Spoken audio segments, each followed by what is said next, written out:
petit truc pour faciliter les opérations de collage. Exemple, dans le cas de queue droite ici. Lorsque je vais faire mon collage, ma queue droite, en théorie, elle dépasse légèrement ici. Donc, ça m'empêche de venir m'appuyer directement sur ma paroi.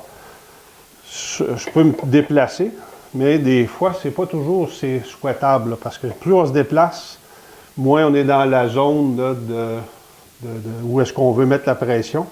Puis ça peut faire courber les pièces de bois, etc.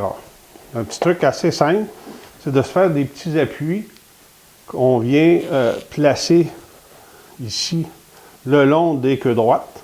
À ce moment-là, ça me donne un contact là, qui est le plus près possible de ma zone ici.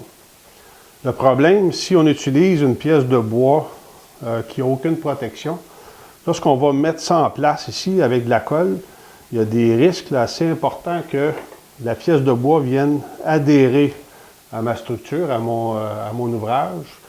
Puis lorsque la colle va être bien séchée, là, ça va briser lorsque je vais vouloir démancher ça. Un petit truc assez simple, c'est de recouvrir nos petites languettes de bois d'un adhésif en plastique. À ce moment-là, lorsqu'on va les mettre en place, même s'il y a un dépôt de colle, la colle ne va pas adhérer sur le plastique.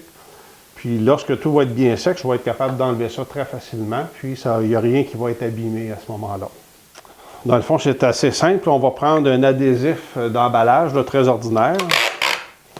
Puis on va simplement venir emballer notre pièce de bois. On va la recouvrir complètement. À ce moment-là, ici, ça va être parfait, ça, ici, pour me faire un appui avec un adhésif qui va empêcher la colle d'adhérer. Puis, ça me permet d'avoir un contact là, qui est très, très près là, de ma zone idéale ici. Là. Fait que je fais ça à tous mes coins, à tous les endroits où je dois appliquer des serres.